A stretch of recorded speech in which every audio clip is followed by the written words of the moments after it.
Mesdames, Messieurs, le terrorisme a encore frappé et une nouvelle fois, nous nous réunissons pour dénoncer ce fanatisme qui, au nom d'une idéologie meurtrière, a sauvagement assassiné Samuel Paty. Professeur qui n'avait pour ambition que d'enseigner, transmettre son savoir, faire réfléchir ses élèves à la liberté de s'exprimer et faire son métier comme des milliers d'enseignants. Excusez-moi. Ce crime abject touche deux symboles parmi les plus forts de notre démocratie, la liberté d'expression et notre République. Ces fanatiques cherchent à nous diviser, ils cherchent à jeter le trouble sur des concitoyens qui n'aspirent qu'à vivre leur religion dans notre République. Nous devons rester vigilants et attentifs à la sauvegarde de notre République, à ses valeurs républicaines. Nous devons nous opposer à l'obscurantisme sous toutes ses formes. Cet hommage que nous rendons ce soir à Samuel Paty, nous le devons également à sa famille, à ses collègues, à tout le corps enseignant et à ses élèves qui resteront marqués par cet acte odieux. Nous devons aussi réfléchir collectivement à l'utilisation des réseaux sociaux qui ont jeté en pâture Samuel Paty à ce fanatique. Pour finir, il est important que nous gardions en tête les valeurs de notre République et que la liberté, l'égalité et la fraternité restent le meilleur rempart face au terrorisme.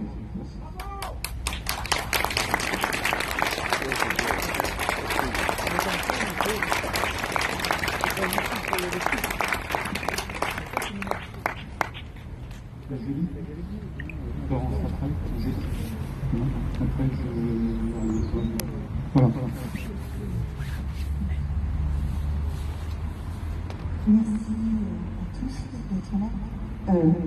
Merci. Je viens parce que c'est pas la première fois malheureusement qu'on organise ici un rassemblement, parce que c'est pas la première fois qu'on s'en prend à un citoyen à cause de sa religion. Je pense à Mireille Knoll quand on était là. Je pense à ces jeunes aussi qui étaient sur les terrasses il y a 5 ans et qui ont été lâchement assassinés parce qu'ils avaient juste envie d'être libres et de profiter de leur vie. Et à chaque fois, nous avons répondu présent. Et à chaque fois, nous avons montré ce que nous avons de plus profond au fond de nous. C'est notre vivre ensemble, c'est la République. Aujourd'hui, ils s'en prennent à un enseignant. Le geste n'est pas anodin. L'école, c'est un des fondements de notre République. C'est l'enseignant d'histoire que je suis qui vous le dit. L'école, c'est un pilier. Quand on a commencé à construire la République, on a commencé à la construire avec l'école, en faisant une école républicaine. On a construit la laïcité avec cette école-là. Il n'y avait pas de constitution à l'époque, c'était la Troisième République, mais il y avait des lois constitutionnelles. Et l'école représentait ceci, qu'elle était notre bien commun à tous. Et que nous tous, nous partagions ensemble une culture, une histoire.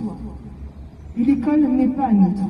L'école, elle nous permet de devenir des citoyens, de nous éclairer et de savoir que cet obscurantisme est notre pire ennemi, à nous tous.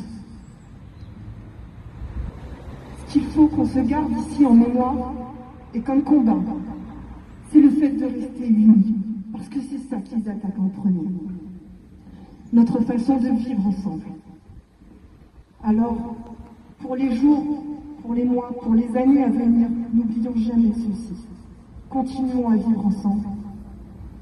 Ne soyons pas les uns contre les autres, mais les uns avec les autres. Sinon, nous n'y arriverons pas. Je citerai Martin Luther King pour terminer. Il disait « La haine obscurcit la vie. Et l'amour, elle, l'illumine. » Gardons ça en nous. Merci.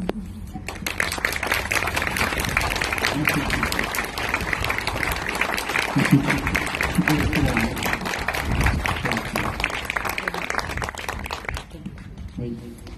Un petit truc, je voulais rajouter des petites choses, mais oui, tu l'as dit. c'est notre liberté d'expression. Elle est précieuse. Hein. Il nous faut la défendre, comme nous défendons la liberté, l'égalité, la fraternité et surtout la laïcité, qui nous permet de vivre ensemble. C'est ce vivre ensemble, en fait, dans nos différences, qui font ce que nous sommes et ce que est notre République, en fait. Tout simplement. On est tous différents. Mais la laïcité permet ça, permet de vivre ensemble. Chacun, dans le respect mutuel. On croit pas, c'est à l'intérieur de nous-mêmes, mais on ne l'impose pas aux autres. Voilà. Je vais appeler maintenant Florence, s'il te plaît.